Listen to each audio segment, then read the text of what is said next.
into a brand new wave, drowning out the noise that's tame. Liberty whispers through the brave, breaking free from every chain. Nullify the rules they crave, crypto beats that pave the way. Anarchy with minds that's safe, algorithms new dawn today. Out of bounds and out of sight, building futures pure and bright. Escape the grip and win the fight. Welcome into the legacy ride. Beyond control we take a stand, casting off the iron brand. Freedom flowing through our hands, revolution's our command. Decentralize the way we plan, all together we expand. Breaking shackles for the clan, in this journey we're unpanned. Out of bounds and out of sight, building futures pure and bright. Escape the grip and win the fight. Welcome into the legacy ride.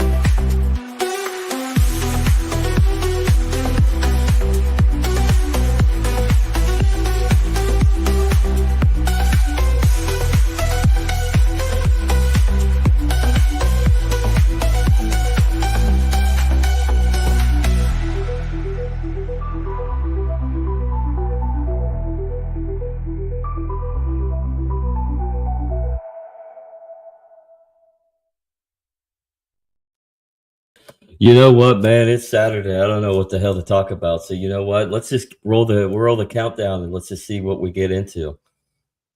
All right, here we go.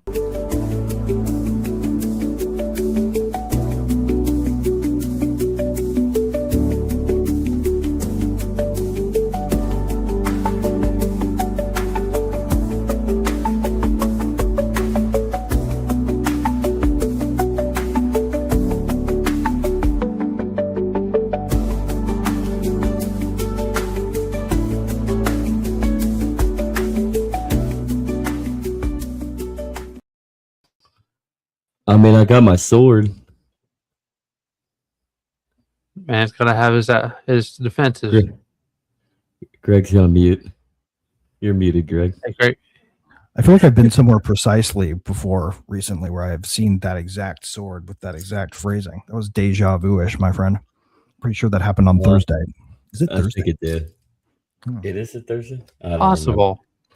It's possible that it's Thursday. It could be Monday. Could be probable too. Days of the week could be an arbitrary abstraction that we have no use for anymore because nothing's on lunar cycles except for stuff that still uses weeks in a way that's so ensconced they can't escape it. Sorry, I just wanted to see if I could complete that sentence without tripping. Oh, it's all right. So how's our weekend going so far, guys? I slept in. Heck yeah. Well, I mean, hey, you got to relax. You know, one of the more famous figures in history was sleeping in all day today. Abraham Lincoln. Did Abraham Lincoln sleep in all day on the Saturday before Easter? Probably. Okay. He was in good company. Yeah. I don't know. He was a very brilliant man. He actually was, Well, I have my quibbles with that, actually. But there's a but there, everybody. You know, as far as regime changes in the United States go, that was one of the worst executed ones, frankly. It was the birth of the ability to revoke people's physical freedoms with the justification of national security being the purpose, right? Like that was habeas corpus. Rick and revised. They could just throw you in jail till the war was over and you never see a judge. Imagine that.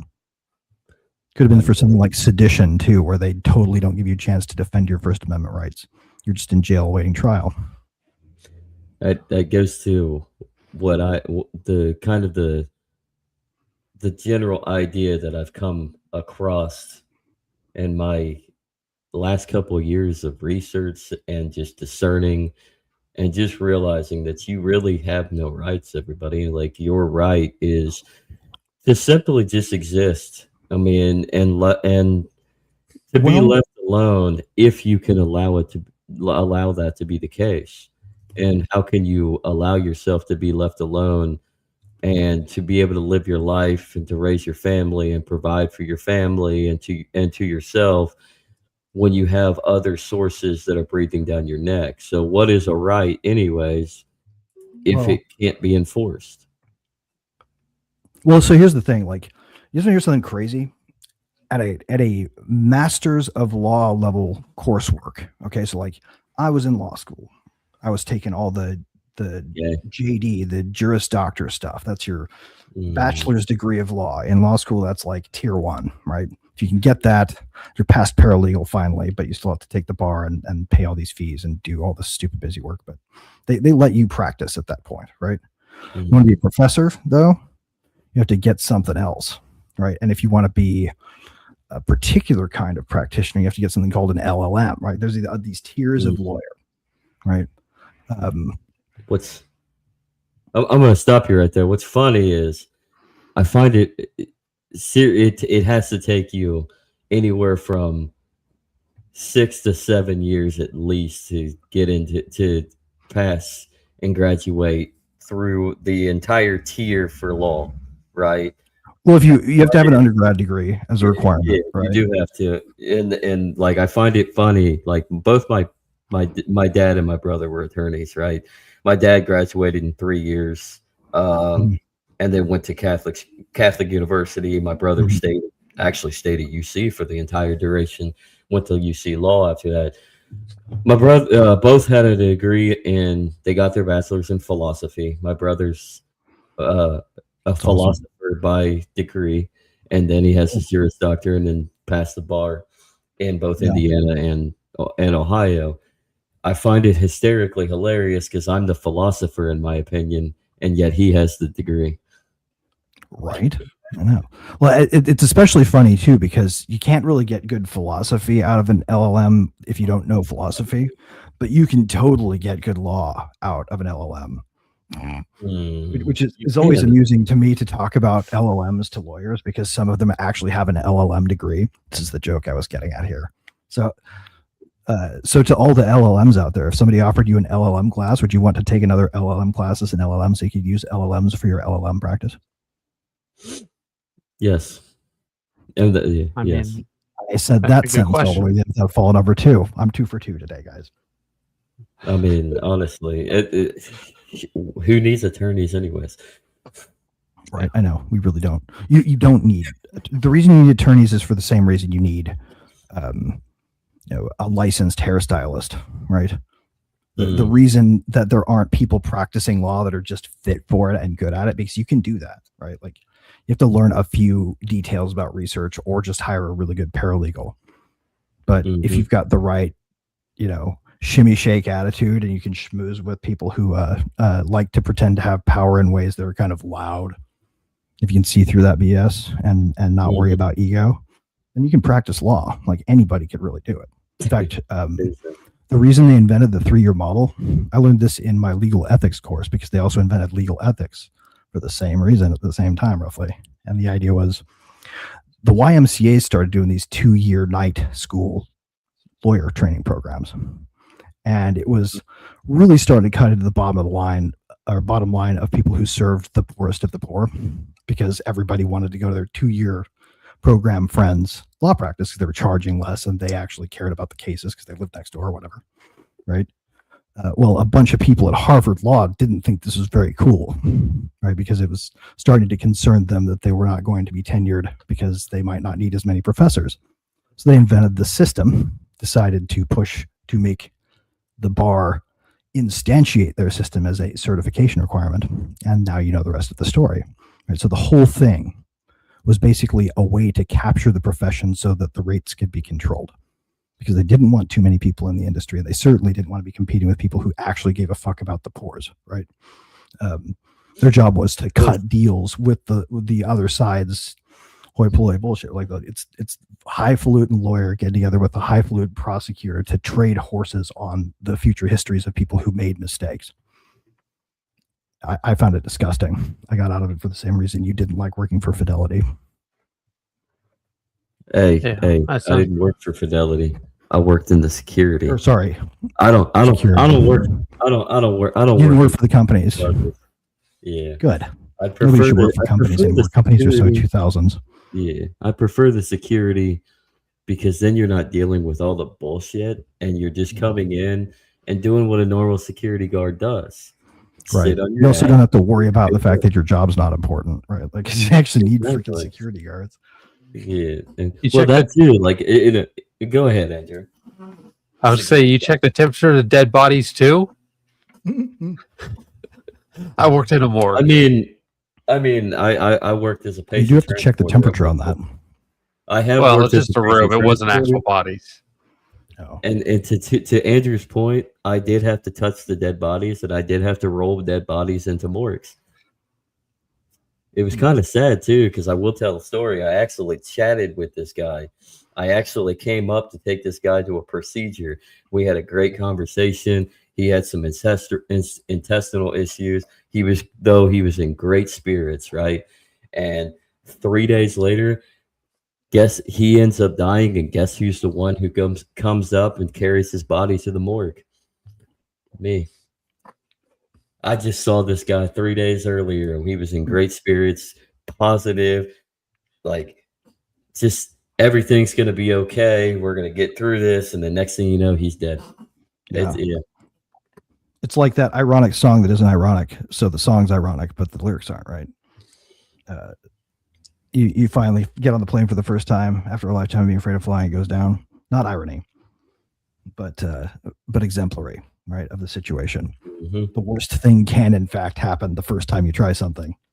True fact. Not usually, unless it's wingsuiting. What another little story that I got. This is how I decided to go and tell Andrew. I'm like, Andrew, we need to start a podcast. I'm sitting there, patient transporter, right? I go pick up a patient, go take him to his procedure. Big old Pentecostal, like, Pentecostals, right? When it comes to the church, just vibrant, charismatic. It was almost like that. Very charismatic. Big old black dude. You could tell it. His voice matched his body. Fantastic guy. I say hello, Oh. good morning, sir, and he's like, he didn't see me come in. I kind of just like came and got him to take him back to his room, so he didn't see what I look like. I'm just this scrawny little 30-something-year-old white boy, right?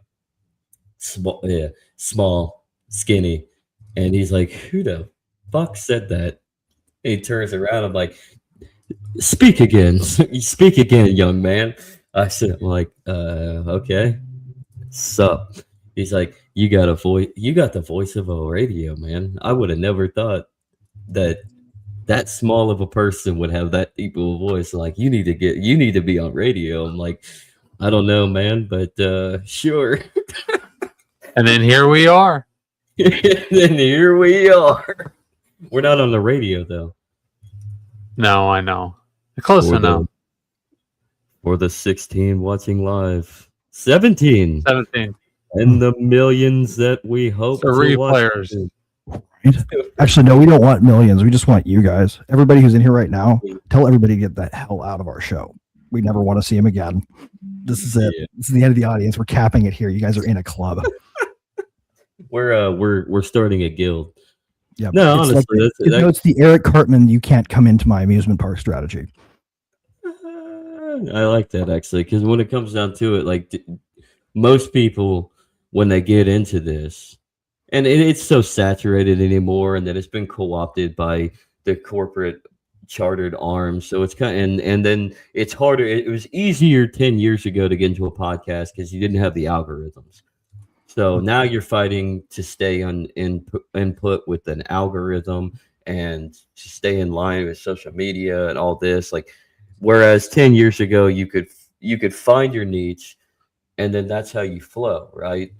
And I think that's what people need to understand. I think a lot of people that want to get into something like this, like start a podcast, like focus on your niche, focus on who you want to start a drive with, and create a club.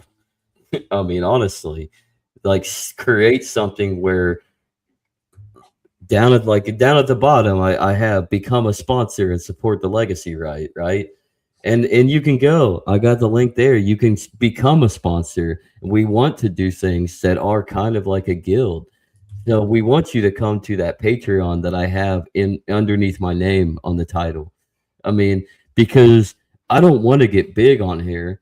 Yeah, I'm not gonna lie when I say I kind of want to be able to like afford and live and financially get by, because and make this like my job title, like my career path. But at the same time, I want to do something to where like I want to draw people in, have conversations, and you are the sponsor. Like you are basically the share. You're the it's I am the CEO, Andrew is the founder, and and Greg is the vice president, and then all of you I want I don't to need a title, actually. I don't ever take titles.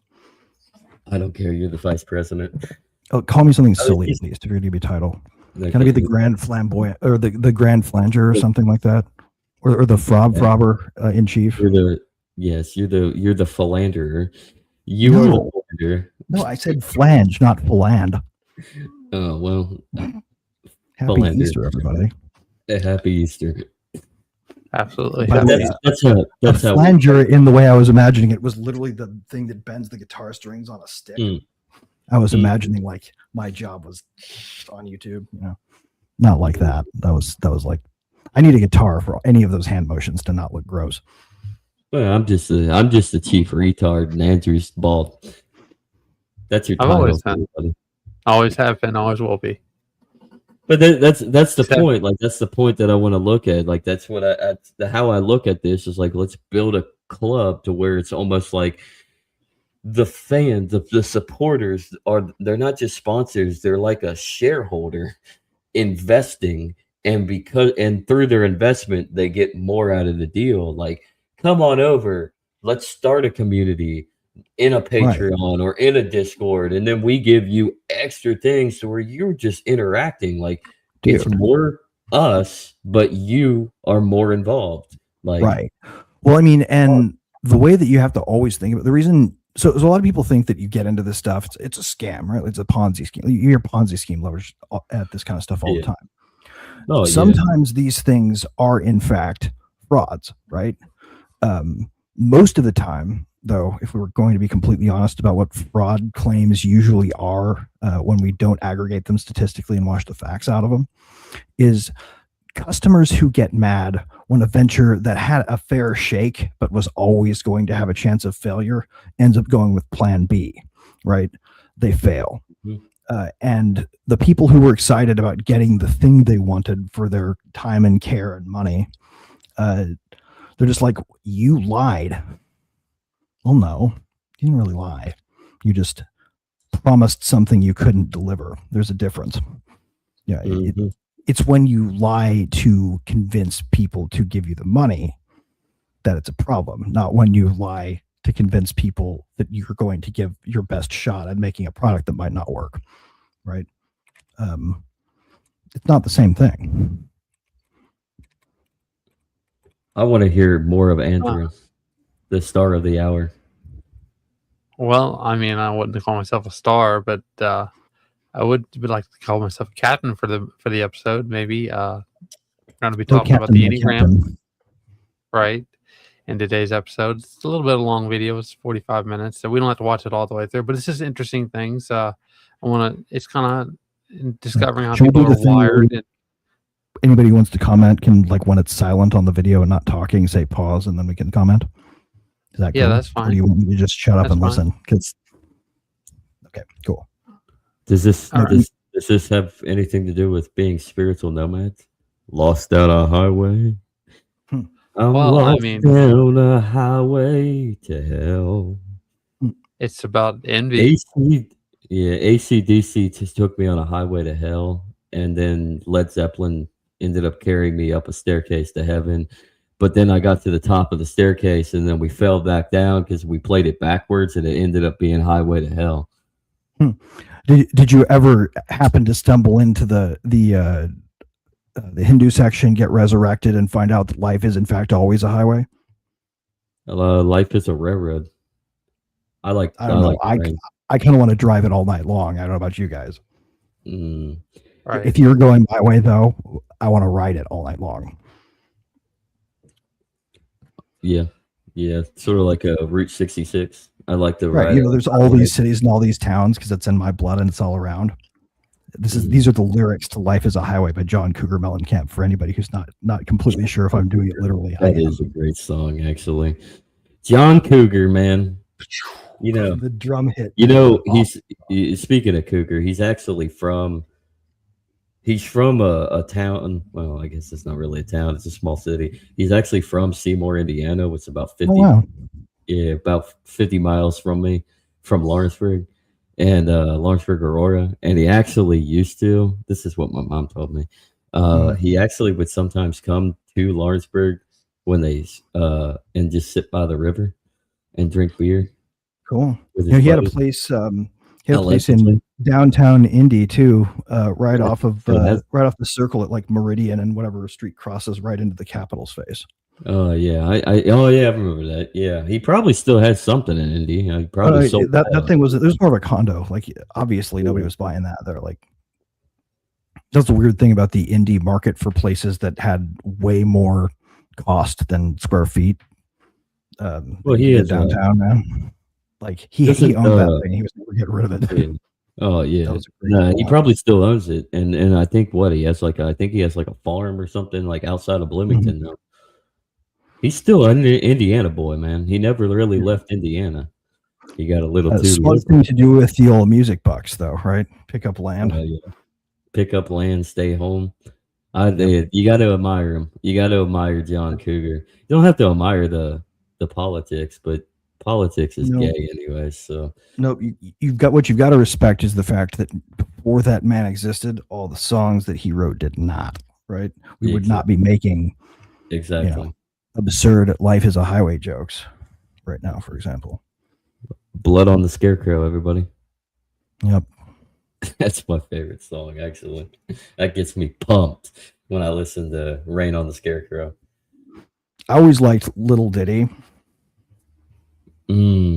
Because that one, if it ever came on the radio in Western Kansas on the way to any sporting event, I could get them to turn the radio off by singing "Oh Yeah, Light the Bong." It was fantastic. Yeah. Actually, you could never fail. You could never fail with John Cougar. We're ready. You could fail with John Cougar if you're going to an actual, honest to God, illegal cougar fight. Yeah.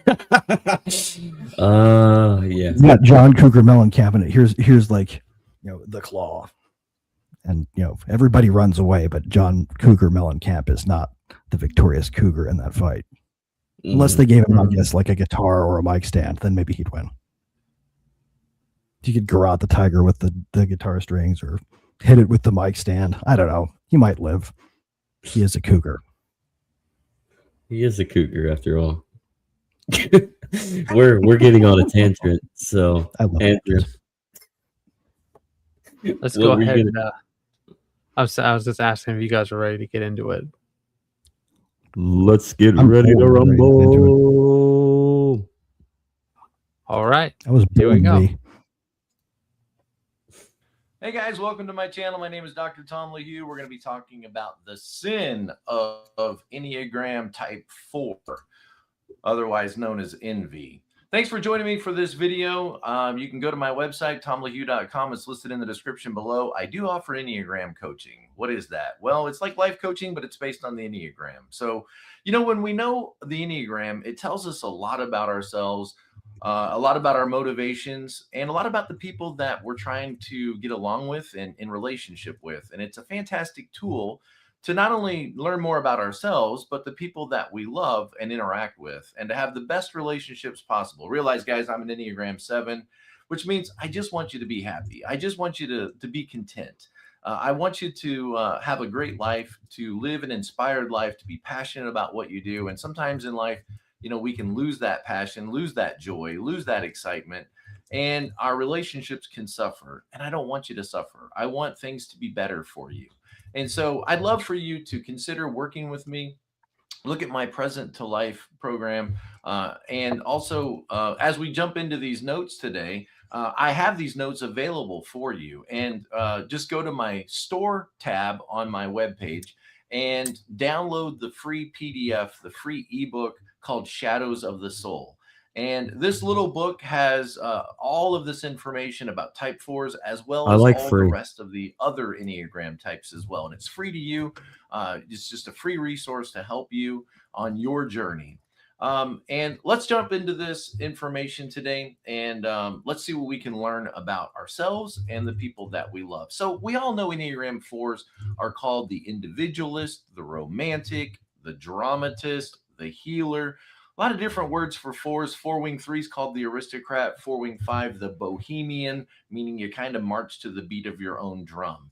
That's why the never ever behavior for a 4 is never try to tell a 4 what to do, because 4s tend to look inwardly to figure out who they are, what's important to them, what they want in life, and to understand themselves better. And we want to try to understand what's going on inside and how we can best interact with 4s to have the best relationships and the best interactions possible. Okay, so let's talk about the sin of the 4, which is envy.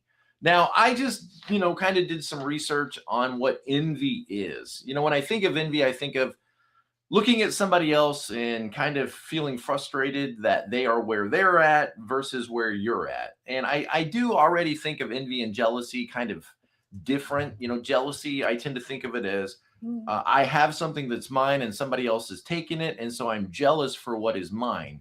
Envy tends to look at something that belongs to another person and saying, I wish what they had was mine, or I wish that they didn't have what they have. So jealousy is not necessarily a bad thing. It's wanting what is rightfully yours and wanting that returned to you, where envy is desperately wanting something that isn't rightfully yours, that actually belongs to someone else. And so I just have this one little definition here. I wanted to read it to you. It says, envy is an emotion that occurs when a person lacks another's superior quality, another's achievement, or another's possession, and either desires it for themselves or wishes that the other person lacked it. And man, that is just so hard to read that out loud. It's bad. But every sin is bad. Every one of these sins of every type, anger, pride, deceit, gluttony, all of these things are not pretty. And it's going to force you to deal with some stuff in your makeup that maybe you don't want to pay attention to, or you don't really want to admit to yourself.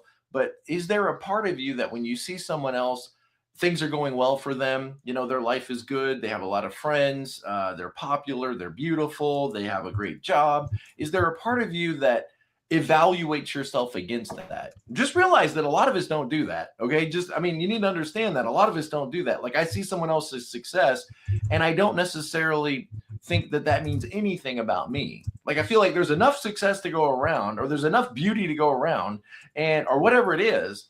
And I don't necessarily compare myself naturally with another person and their success. Maybe I should a little bit more. Maybe I should aspire to more, see them and think, wow, I could be more like that. Now, at times I do. It just isn't as troublesome for me as it might be for a 4 or a 3 or somebody in that worth and value group. And sometimes maybe even 6s.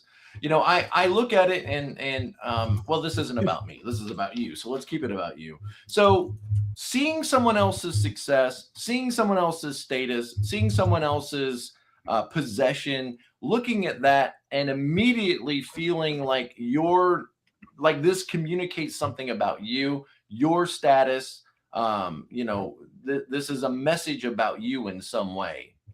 And notice 2s, 3s, and 4s, they do kind of make things about themselves, whether they realize it or not. They're comparing themselves. Okay, that's a good pause. And that's part of being in that worth and value group. Stop thinking about yourself. I think. Anyway, so the knowing it or not is what I want to probe. I want to see what you guys think about that. Is that Andrew, is that necessitated by Enneagram, or is this a professional perspective he's taking personally? Well, it's basically a study of our flaws, right? And it's not something we objectively try to do, but it's something that reflects off of just our personality subconsciously. So you're saying it's like a baseline assumption that we can't escape. Yeah, not in every case. It's just you can be mindful of it and get better, but it's always going to be a work in progress. A pattern of behavior that you can't escape. Yeah. Cool. Right. We've all got those for sure. The pattern of the behavior is for you to try to figure out how to go beyond yourself rather than think in the box of yourself, because we live on a world that ironically is not a bunch of yous. It's a bunch of unique individuals in their own right. Everybody's unique in their own right, but at the same time, everybody's the same. We're all human. Well, and we're all simulating each other, right? So technically, it's also true. At least a soft form of solipsism is technically true, right? Like you are the only confirmable observer in your rendering of reality, because you don't know if you're delusional or not, right? You could be inventing these people. Maybe all of them are invented. Maybe we're all invented. Maybe whoever's watching this right now is the dreamer and we're just the dream. But I mean, it's possible it's hallucination. No, I mean, what's the difference between hallucination and experiencing reality, other than the fact that one is coherent and the other's not? Go ahead, Andrew. I say that this stuff, it doesn't show up like, day to day. It really, it's kind of like a chemistry, right? It's the personality chemistry, the interplay between people. And, the closer the different types, interact, it's kind of like black and white. It creates gray and it shows the colors. Okay. One more question before we move on. Do you think it's possible to envy a false version of yourself? You guys are both talking at the same time. Sorry, go ahead, Zach. We probably have latency issues. No, go. Yours first. I was just going to ask, I guess to the room, but Andrew, do you think? I want to know particularly. Do you think it's possible to, in the Enneagram context of envy, develop a sort of an envy loop with an idealized version of yourself that you shouldn't be? Like, is it possible to envy a version of yourself that doesn't exist? I mean, I think it's possible to think in the context that this is something I could have had that that was just taken away, and I'm never going to be able to reach that level. And you'll work really hard to get to that level, and you realize that there's nothing that you can do to undo what's already done. Yeah. But then again, though, like maybe the mistake is having levels in your mind at all, right? Like maybe there's no standard other than the one you apply to yourself, unless you're going out of your way to get an objective one. And if we just go by whatever we think of ourselves, then we, whatever we think, we're probably right, because that's what we're going to get. Yeah. It's to go deep into the depths of darkness, into your own reality, and then eventually equivalate that to rising up into the light, severing ties to your ego effectively, and understanding that there's more than just your ego. So it's a quintessential ego death. Right. Yeah. So I wonder if the numbers bear out, but they do. There's probably more than a small number of at least one-time hardcore hallucinogen, accidental or purposeful ingesters in any community of humility, right? Like if you are a humble person and you don't have a major ego, there's a good chance you've done a hallucinogen before, because it tends to shove you into a position where you feel like that part of you died.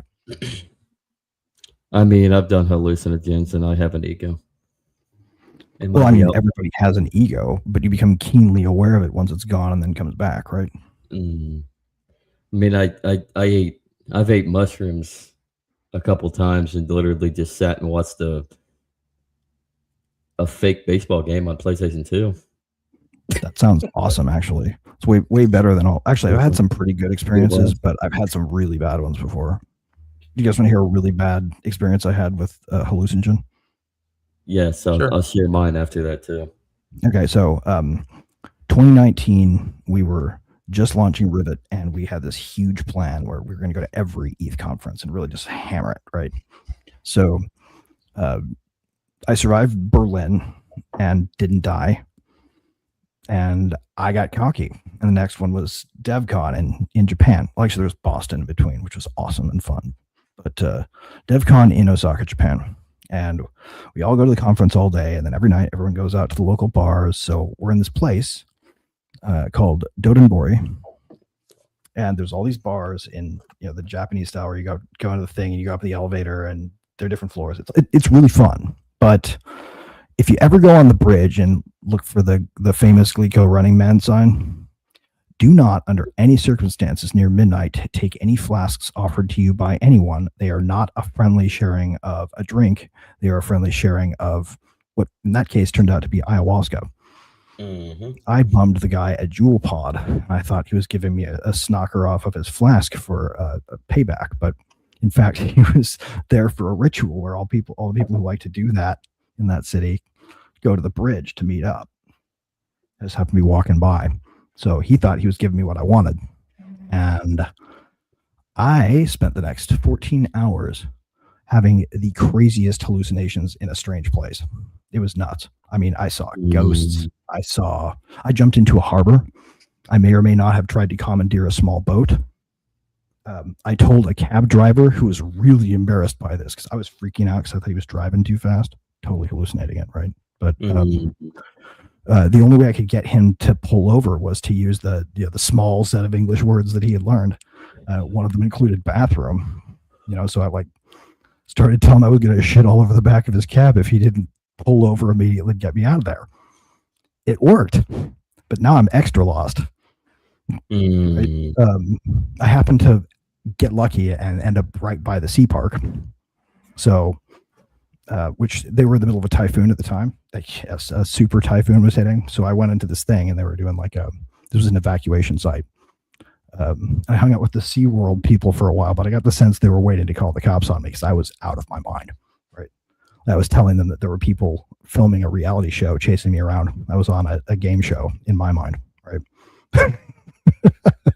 So 14 hours later, I am in fact not arrested, somehow still a founder in good standing at my company, and nobody at the conference saw me out of my mind. So I dodged a huge bullet. But I also ghosted my entire team for 2 days while this was going on, and they were panicking. So, you want to talk about ego death? Come home to your founding team after they thought that you were supposed to be at the conference, and instead you were just wandering through the streets of Japan, making a goof of yourself, not knowing how to use the cash thing at the convenience store. So they look at you like you're a nut and you have a panic attack and run out with the thing. They're chasing you down the street for an umbrella that was somebody else's instead of the one that you thought you bought. It was nuts. People should go, but people should not go to Japan while taking ayahuasca. That blows mine out of the water. I'm not even going to say it. Mine was just going to my cousin's, forcing myself to have to spend the night because I was high out of my mind. He says to this day, when I ask him about it, he's like, "That was just some good weed, bro." No, it wasn't. Bullshit. That was not weed. Maybe the person who sold it to him told him that. Yeah, probably. But there was definitely something. It was either soaked in PCP or probably not PCP, but it was either acid or something. Yeah. But mine was basically just I ended up freaking out to the point where I left at 2:00 in the morning, got in my car just to try to make it home. Don't know how I made it home. Got across. I ended up cutting. I didn't even have to go through Kentucky. I don't know why I didn't stay the Ohio route around 275 to go home. I went through Kentucky, so I crossed the bridge. Oh, no.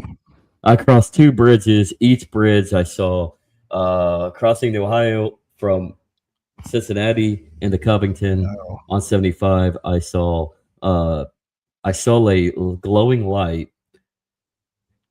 Figured that was leading me home. And then I crossed it. Then I got to the next bridge crossing from Kentucky to Ohio. And then I actually swerved on this one. 2 aliens in the front of me in the Dude, middle of the road. I swerved. I don't know how I like didn't hit the wall. how'd you know they weren't from the United States? I didn't. Right. If they worked for the United States, I probably would have just kept going. Ooh. Right. Well, they could have been from the United States, though. We could still be always. Actually, I have now. Let me retract that. We actually cannot. I have ruled out with my own work the possibility that, in fact, what we're seeing when we see aliens is time traveling future humans. Not possible. You can't go back in time. That or demons. That or demons. Well, or like, have you guys ever read? So anybody in the audience or you guys ever read Hyperion by Dan Simmons? It's this 80s sci-fi book. My favorite sci-fi book. I'm actually on the 3rd book right now because a few weeks ago, Dan Simmons died. Rest in peace, buddy. Guy was single biggest inspiration in my early development as a reader and a writer. Like huge, great descriptive work, really creative, vast intelligence, scientifically accurate, literary. That's like the guy was that's like good. me with that's like me and Zach with David Lynch. Rest in peace, David. So brilliant mind. Yeah. So I'm rereading it right now. So I came to mind. What was I saying about it though? I lost my train of thought. You were going on a tangent of what alien life possibly. Oh yeah, is how you started. Right. So in that film, the humans became the aliens later, right? Because there was half of humanity that really got sucked into the AIs they created and became sort of co-parasitic off of each other, and then ultimately ended up at war. While the fleeing humanity that did not go with AI symbiosis, they took off and instead went genetic modification. So instead of trying to terraform every world and kill every alien species so they could terraform the planets, right? So people that are regular people could live there, they moved around and started modifying their biologies. They eventually get to the point where they can connect to a sort of like pseudo digital space, this sort of physical information space. They called it the void which binds. And the cool thing about that place is it had alien critters in it. Like outside of physics, alien critters floating around out there, energy beings. Right? That's a real thing. We could literally not see a whole bunch of stuff going on around us because we just don't have the senses for it. Right. Yeah. That goes. Yeah, and that goes into the other aspect of there's a whole lot of a whole nother dimension that we can't really truly partake in. Like there is a spiritual realm or whatever you want to call it. There's something going along us alongside us, parallel, another dimension, a spiritual realm, as they say, coinciding with us. Like we are in our realm, but we don't have the senses to manifest it, to manufacture how we perceive it. So our perception of it is it's a ghost in the corner. It's like we don't necessarily know, and we probably will never know until we're dead. Absolutely. Well, I mean, there's another great sci-fi book that we can reference here for a point. You guys ever read There Is No Anti-Memetics Division by a guy who pens under Quantum, QNTM? No, but I have read the Book of Maccabees. You can go get this book on sale on Apple right now for $2. I actually had the sort of the pseudo illegal live gen copy because I wanted to read it back when it was really expensive and rare. But as soon as it came out in like a book I could afford, I popped that bad boy in there and paid the artist. But the story is, imagine organisms evolve a defense mechanism such that they're not made of baryonic matter, they're made of the other kind, right? And they hide from us by being invisible to our memories. So there are animals on our planet that have a defense mechanism against predators that says, you can't see me. You can't, because you can't remember me. If you have no memory of a thing, you never saw it, right?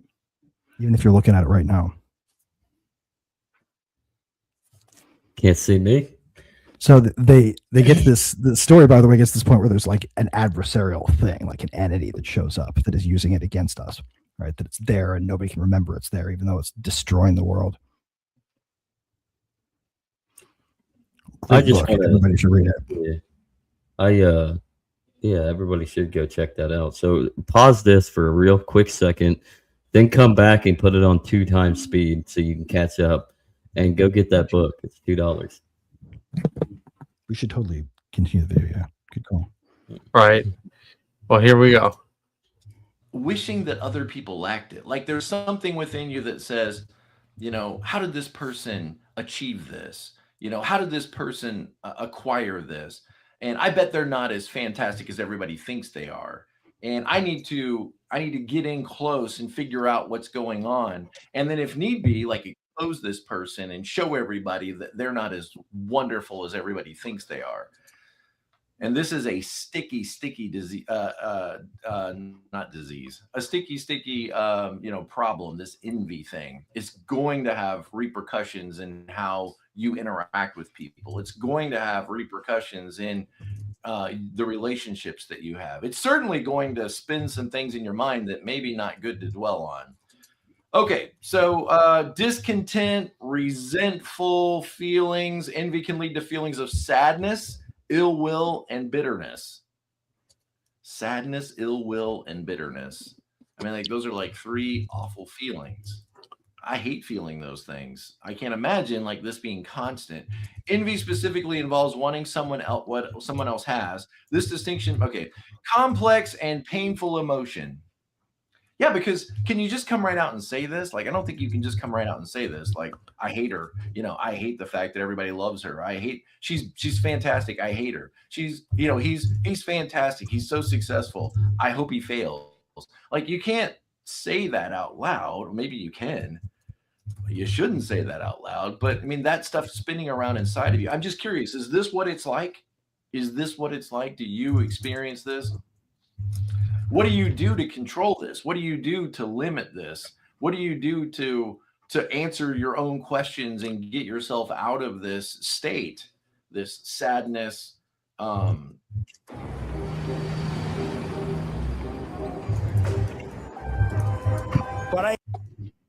Ill will and bitterness. And it's a painful emotion that can significantly impact personal well-being and interpersonal relationships. In other words, this is going to be a problem. And if it is a problem, stay with us. We're going to unpack more, and we're going to dive into this envy of Enneagram Type 4. So, like I said, download the notes. That's what I'm going to be looking at. They're available for you. You can read all of this. Maybe it'll bring something to the surface that you can work through. Or if you love a Type 4, maybe you're married to a Type 4, or you've got a child that's a 4, or somebody in your life, this might help you understand more of what's going on beneath the surface. And then you can appreciate the fact that they're not always acting out of this. Like if this was going on continuously in your head, to not act on this, you should be, applauded. You should be encouraged. Okay, so let's look at the notes. Enneagram Type 4s are often described as individualists and romantics. We got that. They are known for their deep sense of identity and emotional depth and a desire for authenticity and personal significance. And I think, some other types, like, maybe 9s, they might have questions of identity as well. But I think that's kind of the difference is 9s have questions about their identity. Who am I? Why do I matter? What do I care about? What's important to me? How come I don't know the answers to these questions? I think 4s, kind of a long time ago, they tried to settle those things, and now they tend to be very confident about their identity, and then desire to express that unique identity to others. So other types may care about identity, but I think 4s really, this is kind of your position, like you own this. Sense of identity, emotional depth. I realize from a 7, that's something I could work on, emotional depth. I don't know how I feel about that. I need to grow in my emotional depth. I'm not sure how I feel about that. Yes, Tom. illustration of not having emotional. Say it again. Type Mur- fours possess Yes, Tom. a Murder that ego. sensitivity to beauty. Can we say You murder? tend to, see The beauty ego? and often beauty in the brokenness, and are drawn to the expressive, dramatic, and aesthetic aspects of life. They often feel different from others. Like you may just know you're different. You may not be sure. Like at an early age, you may not know what it is about you that makes you different, but you know you're apart. You're distinct. You're separate in some way, and this could really cause repercussions in your family.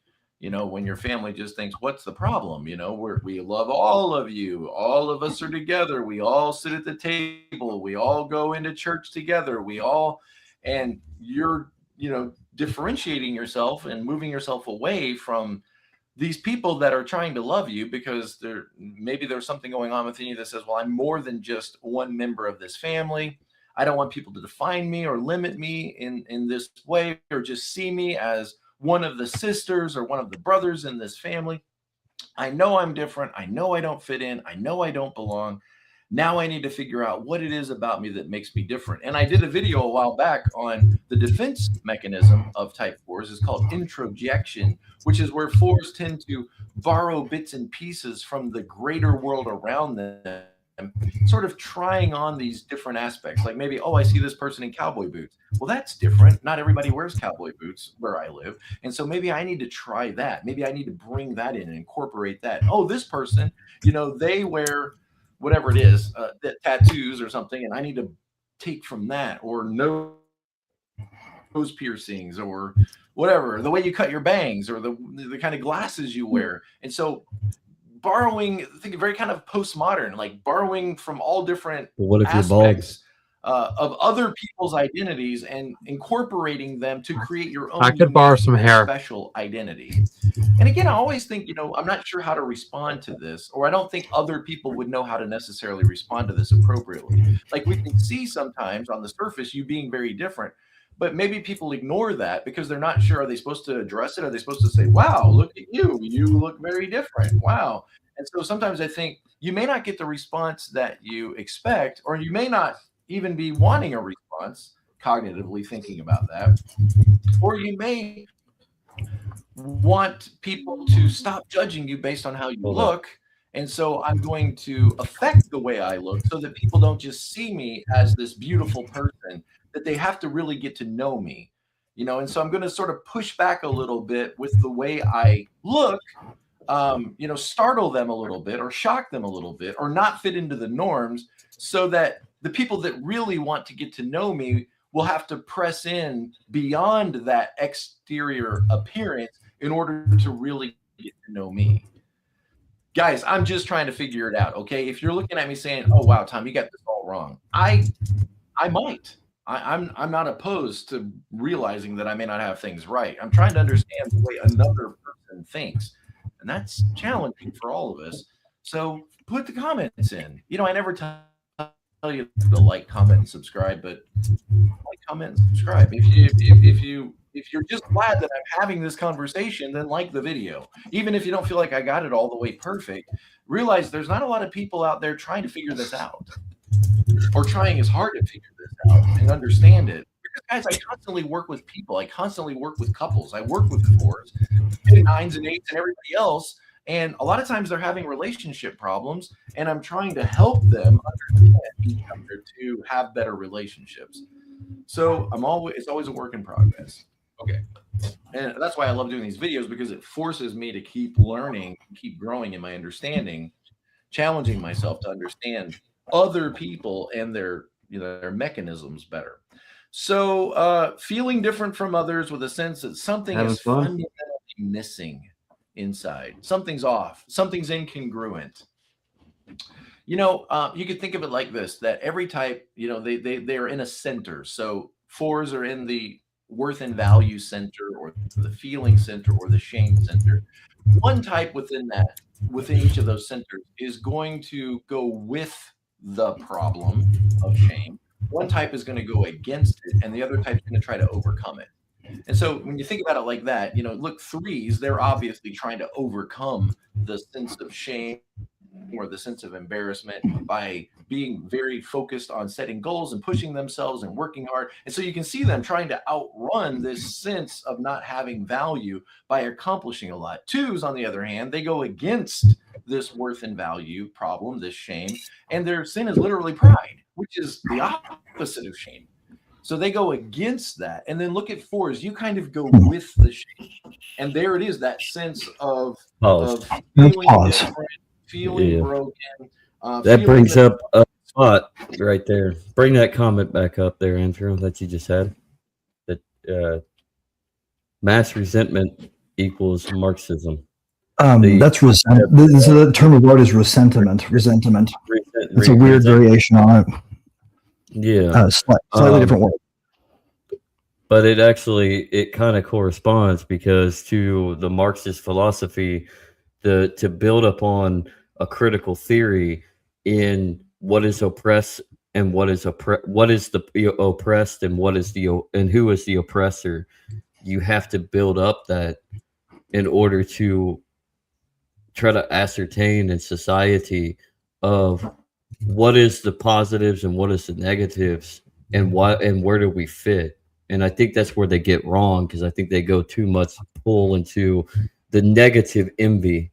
They are envious of success from other people that have worked up, and they want that. And so it pulls into this resentment, in this mass resentment of what is to be working in success and try to build something, and what is just take and in order to equal out the source to everybody. I don't know if I said that. I don't know. I'm kind of retarded, so if you can interpret what I said from retard to actual intellectual pursuits. Well, I know, there's a good way to frame it, and what he's just talking about. One type goes against, one type goes with, and one type kind of tries to overcome, right? And you can see this kind of in like the adverse childhood experience versus the positive childhood experience test. This polar opposites, and the overcome would be like kind of in the middle. The higher your adverse childhood experience test is, you could argue, I think, that would be a message that you've internalized, that I'm ashamed of you, which falls in line with a type 4, versus the positive child. If you've had a really positive, really encouraging, you would be more in line to be a helper, type 2, and you would look down on people. So you can see how those two will flip out, or would the sliding scale will flip one another. I didn't get a chance to read what you said. Or you can get yourself a sword, everybody. So this is where Marx screwed up. He forgot about Schadenfreude, right? He thought everything would be copacetic in society, and all the tension of the modern era would fade if everybody had the same, right? Because whatever reason, the way he was born, I don't know what type this is.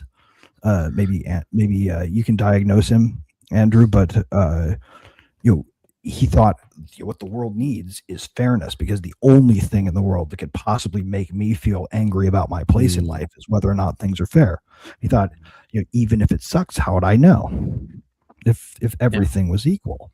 So he figured, that signal would just go away if there were no signal, when in fact people latch on to different measures of value when they don't have access to one that's objective. They, I think it's just like Atlas Shrugged factory, the car factory closing, right? It's personal favor has become the currency.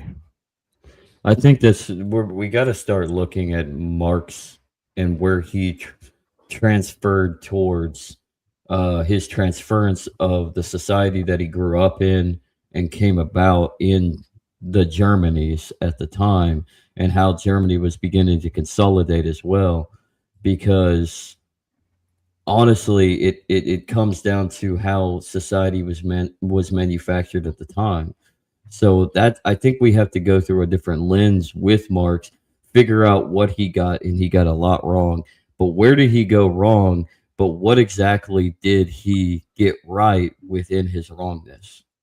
If that makes any sense. Just real quick, there's a comment here. What's this channel? Are you talking about the channel we're watching, or are you talking about our channel specifically? Our channel, I Let us think. know in the comments. Uh, Well, I don't want well, to. All Out Arts. That's a cool. Is that a scarab beetle? That is, yeah, that is cool. No, that's What a what our rhinoceros beetle. channel is about, all out arts, is we try to pull into different perspectives and try to find anything and everything. We extract, we confront, and we deploy the silver linings. So we try Yeah. to use a mix of faith and reason, a Thomistic philosophy on top of the element of trying to find what is the good and a lot of the negative. Let's just put it that way. Yeah. Short, sweet, and to the point. The idea is sort of like this, right? You, if you are in a situation where you're under a permanent storm cloud, dark skies, lightning crashing, downpour, you can't see 50 feet in front of your face, but it's really hyper local, and you're in a cartoon. It's like you're Yosemite Sam. You have the black storm cloud flying around. Well, if you look at a place and you walk, you tend to move towards it, right? So our idea is, if you look for the silver lining of any given trouble, it's not a solution. It doesn't make you feel better, but it might influence the direction you step next unwittingly, right? So yes, there are dark things in the world. Yes, there is a whole good reason to attempt to hit the LD50 on black pills, right? There's tons of it. Mm-hmm. There's a lot of reasons to feel like everything is doomed, but every storm cloud has a silver lining if in fact it's not covering the entire sky, right? And there's nothing that you can do to convince me that everything is bad. So that means there are places we can walk towards if we tune ourselves right, that we can maybe program ourselves to avoid heading further into the storm, right? So only an idiot sailor sails into it all the time. Yeah, it's just like we could have a tornado touch down, but just remember, and that's a bad scenario to be in, but just remember the tornado is going to eventually dissipate. So, and eventually you're going to have a nice calmness. So you're going to come out, you're going to go through the storm, but you're going to eventually come back out and the sun is going to be shining. I mean, it's how weather works. So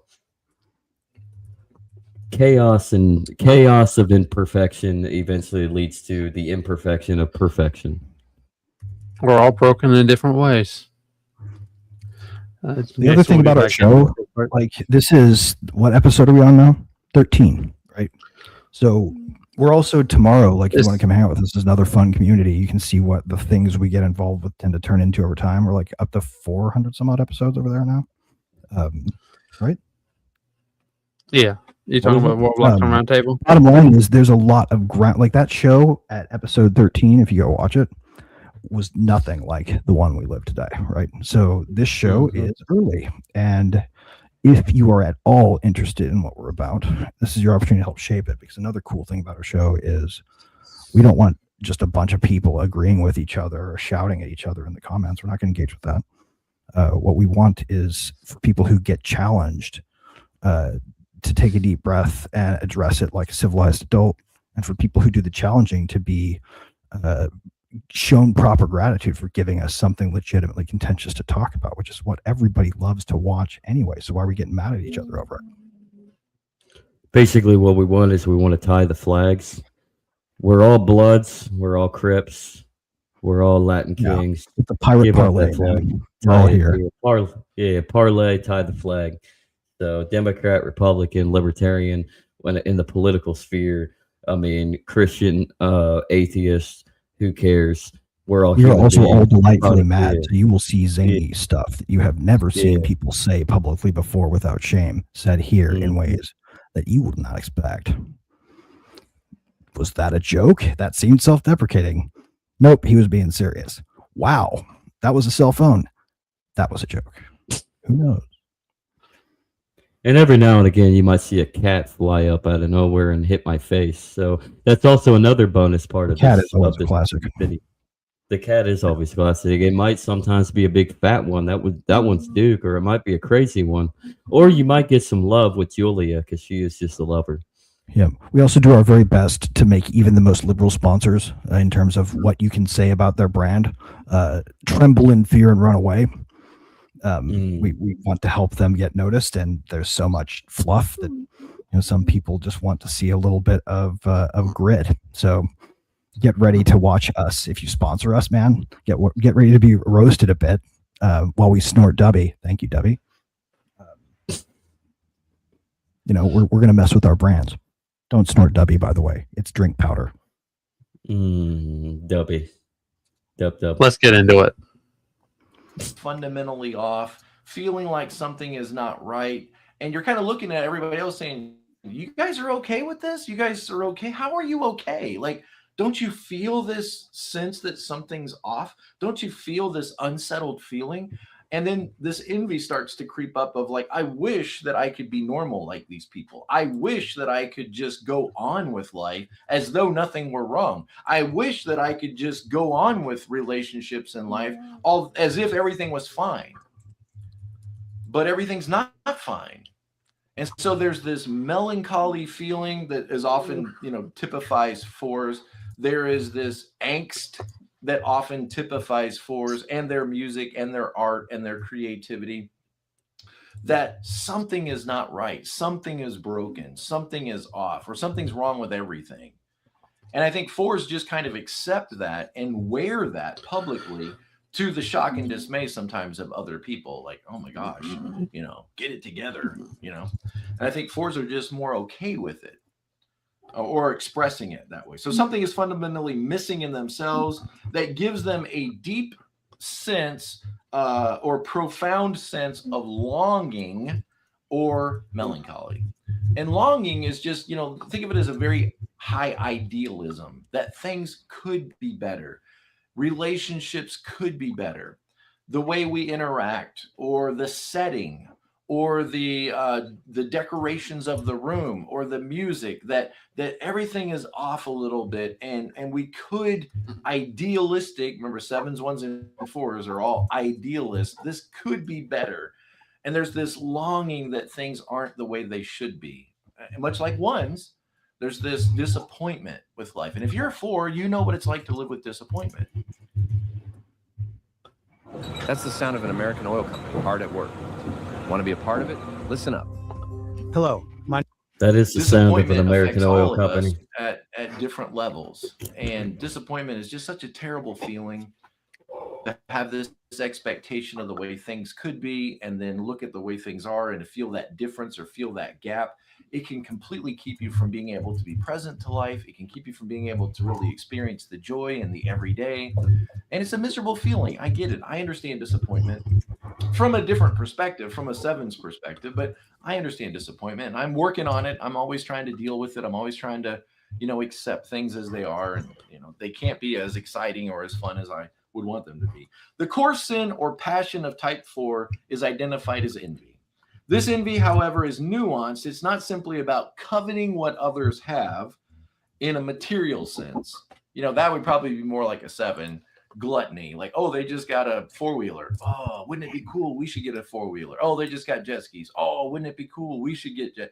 So it's not necessarily in that material sense. It's more of an immaterial sense of envying others. Like, I wish that, I could feel as put together, and I mean put back together, as this other person does. So it's rooted in a feeling that others possess qualities or happiness or fulfillment that I lack as a type 4.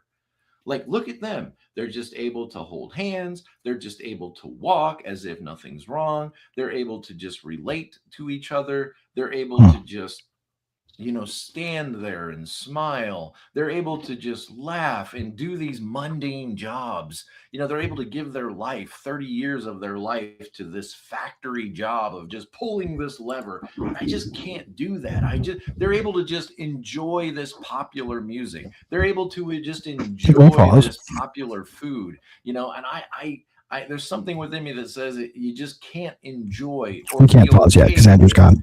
Things as they are with the mundane. There's this. I think people should watch the movie Soul if this feeling is something they are stuck with. It's a really good film. We don't quite fully know what our purpose is. Especially the barbershop scene. Fully quite know what the mission is here that we're trying to accomplish. There's this sense that something's wrong. Now, remember, it can be hard. What's your mission? It can be hard to be in a relationship with someone. You want a mission? Anybody comments? There's always some. Talk it out. There we go. I mean, can you see that? Obviously, it can be difficult for the other person who's in a relationship with you to be okay. 2 haploid cells and maybe a bottle of wine. It can be challenging. Literally. And so right. You may find it challenging to find another person in your life. That others of us probably come from a tube with no wine involved at all, but that's okay. Because other people might push back and be like, what, I can't take this. There's always some problem. There's always some dramatic we're glad for both issue that is troubling you, and you should be happy. Yeah, after all I've done for you, after all the attention and the care and the support that I give you, it's just never enough. And people might, move away from you, or you might find yourself moving away from them. And that troubles me. It troubles me because I want you to have great relationships. So a frustration or an envy of other people's happiness, their sense of, everything's okay, their fulfillment that you might lack as a 4. The sense of deficiency. Wow, what a great phrase there. A sense of deficiency. Like, I don't have everything that I need in order to be okay. Like, I was dealt a hand that I can't win with, but somehow I'm supposed to stay in the game. Somehow I'm supposed to pretend like everything's okay. And one of the words that characterizes 4s is perseverance and endurance, because underneath there's all this endurance, and other people might feel like you're not enduring, like that you're caving in or you're collapsing. But in the 4, I think they would see themselves as constantly having to endure, constantly have to talk themselves out of their, whatever deep, dark hole they could tend to fall into. So a sense of deficiency can lead type 4s to idealize, again, an idealistic type, idealizing other people's lives. Like, oh, look at them. They're so happy. Oh, look at them. They're so together. Oh, look at them. They love each other so much. Oh, look at them. Now, I'm overemphasizing this. You maybe watch this and be like, gosh, Tom, I'm not like that at all. Okay, good, great. I'm so happy. That's so thrilling to me. Either, maybe you're a self-preservation 4 that more naturally pushes against this, the counter 4, or maybe you just had to learn to That's interesting. For people who don't know, what does the counter number mean? But there gotta be. So there's different instincts for each type or fix, as they call it. The self-preservation, which is, obviously you're doing everything you can just to maintain. It is the sexual, which is the one-to-one interaction, not a physically sexual relationship or anything. It's just your interpersonal communications. Right. You're talking about social meat space order level interaction. Everything from hugs to handshake to pats on the behind that may be wanted or not. Right? Who knows? Yeah, and the physical interaction is what you mean by that level. Well, I mean, like I said, it's the one-to-one, the communication.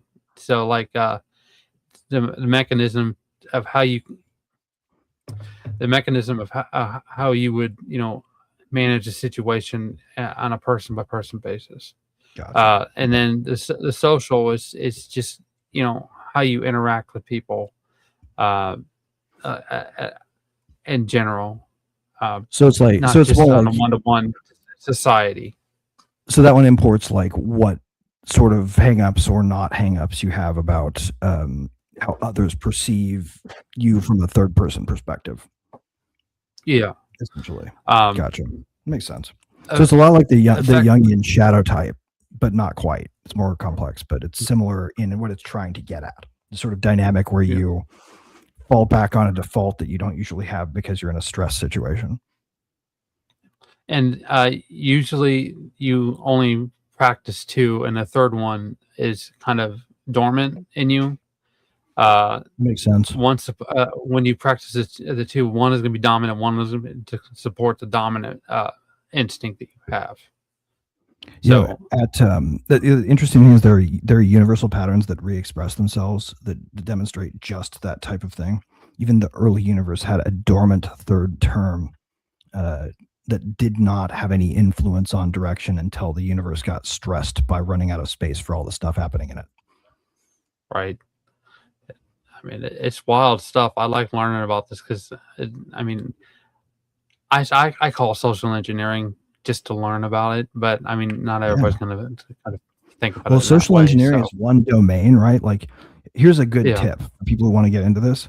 Yeah, you can find out a lot about how people manipulate other people en masse, right? If you do social engineering as your search term, there are terms of art, there are professionals, there are books. There's a whole community of people who go to conferences around it, right? There are also additional communities out there, right, that don't really have an interest in the framing, and so they change it. And so you might see social engineering versus critical infrastructure protection. Net war in the 90s was a euphemism for the social side of cyber war.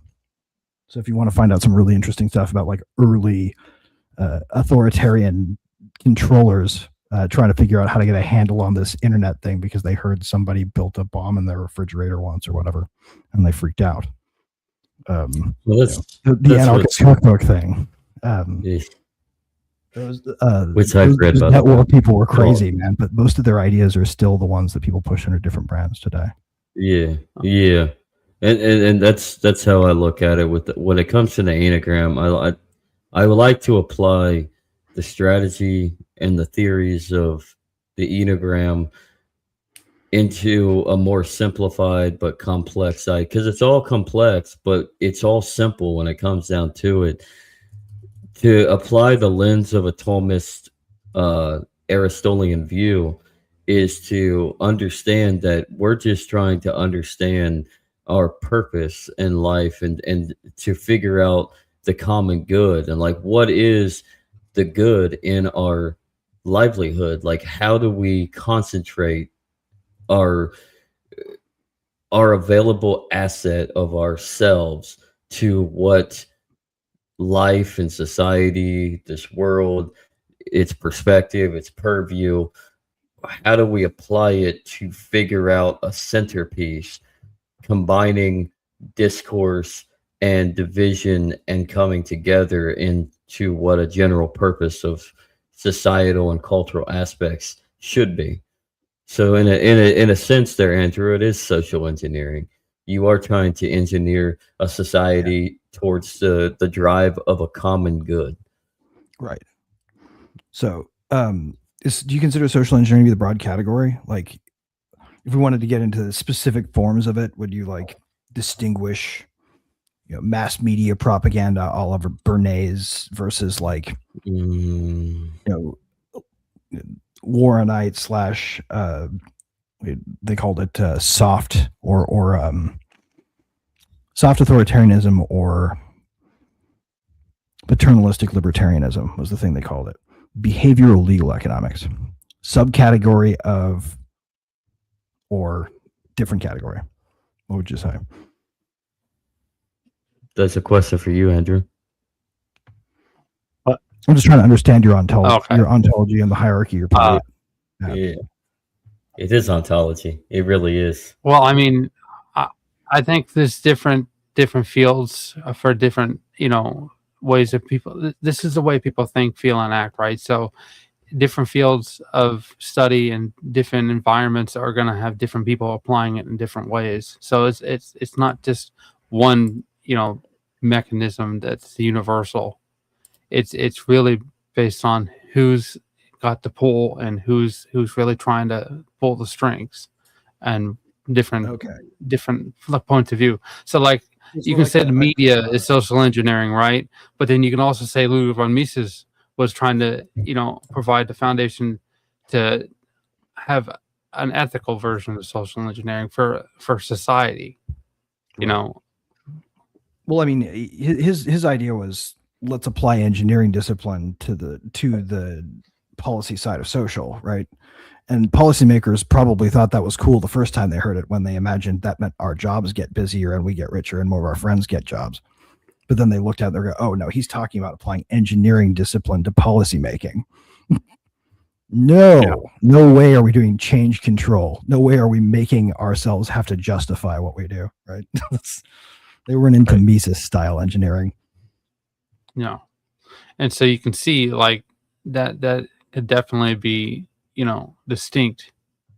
And how, I mean, there's videos online of just news companies, and they're repeating the same thing over and over again. And they think, one person seeing the news in Cincinnati is not going to think, oh, this is the same thing's being played out in, in Oregon and in New York.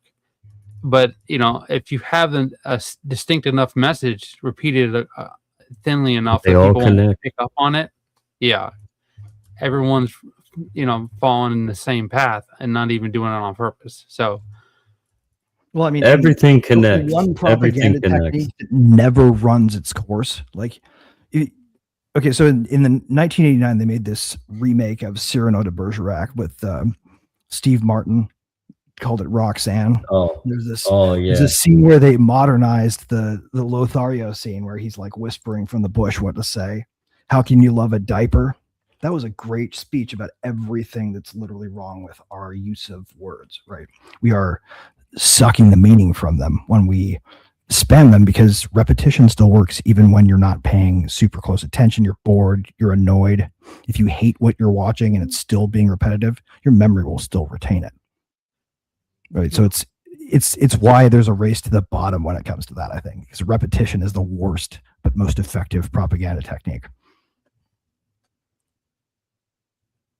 We should start using it as a test. Do you guys want to test some repetition and see if you can make people remember a word for next week?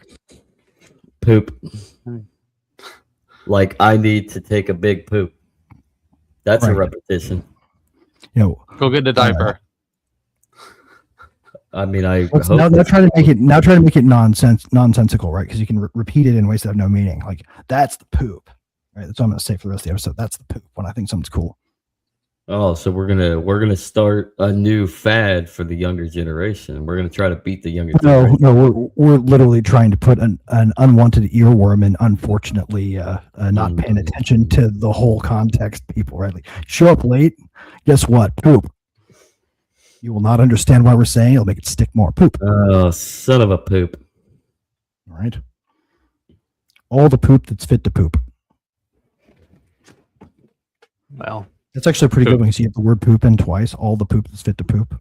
Plus, we get to make fun of CNN, which is sort of like also poop. Well, we're ready to get back into it. No, they're still in business. Huh. Amazing. Go ahead, I'm way over time, guys. I actually have to go. Okay. Let's. I think this is a time we don't have to watch the whole thing. I think we kind of dissertated most of it. Perhaps we come back to the rest of the video actually next episode.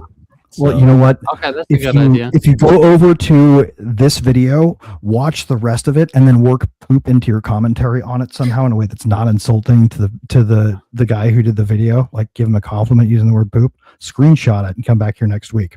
I dare you. We'll bring you on the show and interview you about the process if you actually do it. We are about 22 minutes into the videos and 45 minutes. So, yeah, I think it's a good. We can fix this up tomorrow. That is poop. Next week. Wait, tomorrow. Tomorrow. I meant to say next week. Yeah. Tomorrow's Easter, and it's Sunday. Go have a rest. Yeah. Go take a poop. So, go take a poop.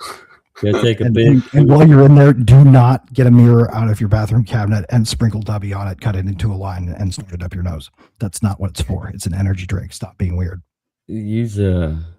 At least use a wood cutting board. Come on, people. Be different. Just like any Thanks, other Debbie, type for board. tolerating this. If you're listening, you guys are the poop. But if you'd like, everybody, become a sponsor. You can always scan that QR code. You can help us out by building a community where we want to pull you in. Like I said earlier in the video, earlier in the live, we want you as the shareholders so that you can be a part of something. So become a sponsor and let's build something. And let's we'll try to also make accept something barter even more. and intangibles for sponsorship right now because we have open slots. So if you just want to like get something on here and you want to mail one of us like a used left sock you don't want anymore, as long as you put your brand name on it, we'll hype it. But we will use whatever you send us in the promotion. So make sure to consider We that. will. We really will, actually. Yep. Somebody get an address on the screen so we can start getting old boots and tires and stuff. Ah, Actually, we should probably do that. That sounds kind of awesome. Why doesn't anybody else do that for people? We accept barter for sponsorship, guys. So intangible services are okay. Even tricks, or if you want to do a dance one time and do it publicly or not publicly and just send it to us. I don't know. We'll sponsor you. Just ask. And then we'll put it up on screen. And then you can make a fool of yourself like we make fools of ourselves right now. That's the secret. thanks for watching, guys. We'll see you later, okay?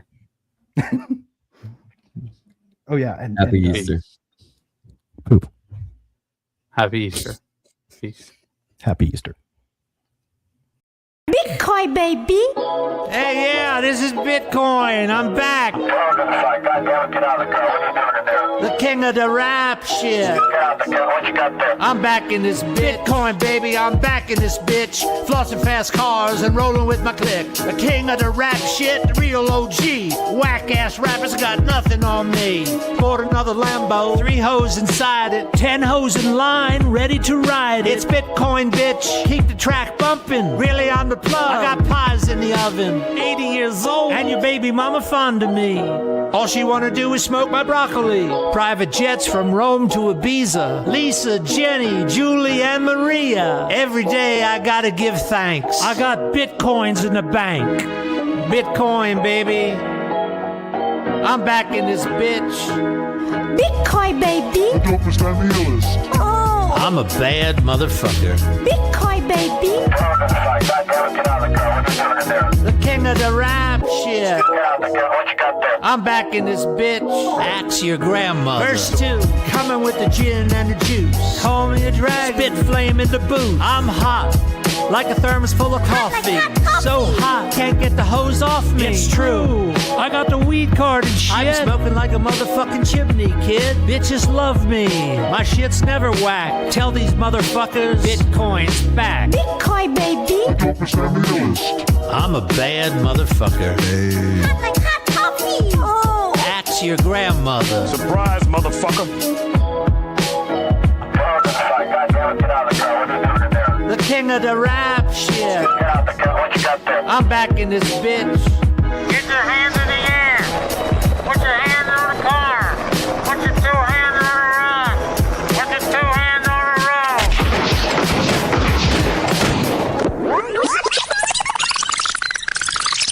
Bitcoin, baby.